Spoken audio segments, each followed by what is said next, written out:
United States of American president, that is Donald John Trump, has actually this time around come clear that there would be no U.S. official that would attend the G20 summit.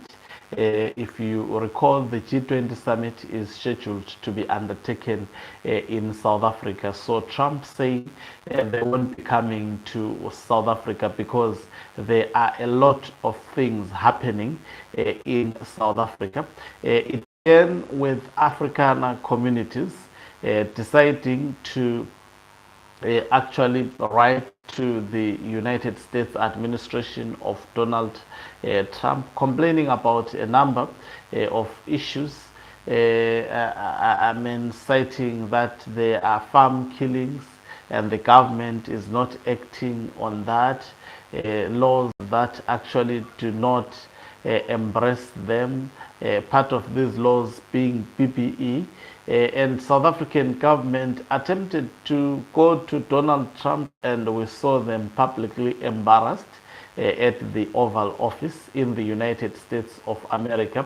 Now, there was an indication that Trump was going to send a representative, but from the look of things, according to the latest communication, Trump has indicated that the United States of America will totally boycott the G20 summit in South Africa. And at one point, he even suggested that South Africa should never be part of G20 summit. And we have seen, obviously, some officials responding from South Africa, some unpolitical journalists. Obviously, the United States of America will be following such issues. And the Trump administration, being known for what it is, if they perceive that you are actually fighting against what they believe, they go ahead and want to prove themselves. Greetings and welcome to your lovely channel, the Hlonipani Global News.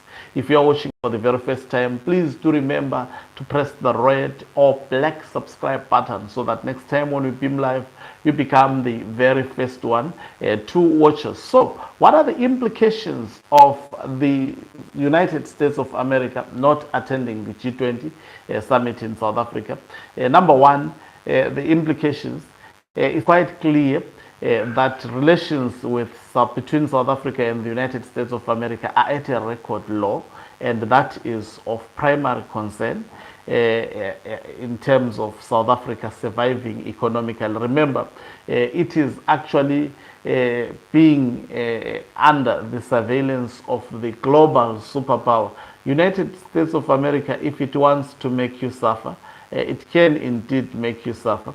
I think a lot of people, I see they are taking this for granted. You should ask Zimbabwe government when they started to exchange words with the United States of America. We know how it ended. It ended in tears. Although ZANU-PF cannot acknowledge it, but Zimbabwe is a serious West political scenario because of actually deciding to be on the wrong books of actually the United States of America. So I'm wondering now that Trump is, and also remember, part of the countries that are supposed to attend this G summit are allies of the United States of America. And the United States of America has actually great influence on its allies. Does it mean they will also have to relook at actually attending this G20 summit? And if they attend, it will be just a ceremonial summit with no tangible decisions being taken by virtue of the superpower being absent. Historically, we have seen that multilateral institutions that disregard the inclusion of the superpower, which happens in the United States of America, they stand to crumble. What happened to the League of Nations? Because it did not have the United States of America, it did eventually crumbled. Already, some of the aid that is supposed to be received by South Africa has been actually frozen by the United States of America. And why is South Africa finding itself at this point? I think it's because of a number of issues. The position they took against the state of Israel, which is an ally of the United States of America. Number one, I think removing at one point they removed the embassy of Israel. I remember so, and also the Israel actually shut out the embassy of South Africa, and the relations since then they are not there between South Africa and Israel, and also not South Africa did not stop there.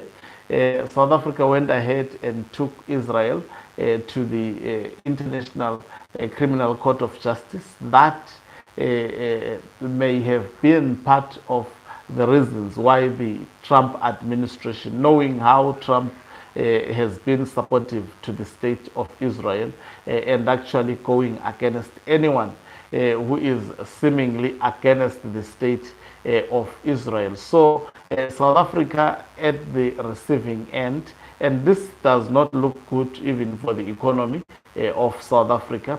It means the economy will also get to suffer as long as these tensions exist between the United States of America. It is not only the just South Africa that is seemingly eyed by Donald Trump, and also Nigeria. There are no good relations because of the reports of Christians being massacred there by, some Islamist groups in Nigeria. Trump has even ordered the military to begin to prepare for actually possible military intervention in Nigeria. So Trump making crucial decisions that may be actually consequential on the African continent. And obviously, what to do with South Africa, not so clear, but obviously not attending, boycotting the scheduled G20 summit. That speaks volume of a long and a broader plan that the Trump administration may be considering, especially against South Africa. Quite bad news for South Africa, and this should be taken seriously. By the way, it appears there is an escalation in terms of the relations between these two respective nations. South Africa being almost the United States of Africa, and also the US being the global superpower at loggerheads, this does not look good at all. If South Africa suffocates, it means also the African continent will get to feel this. Thank you very much for watching us. If you are watching us for the very first time, please do remember to press the red or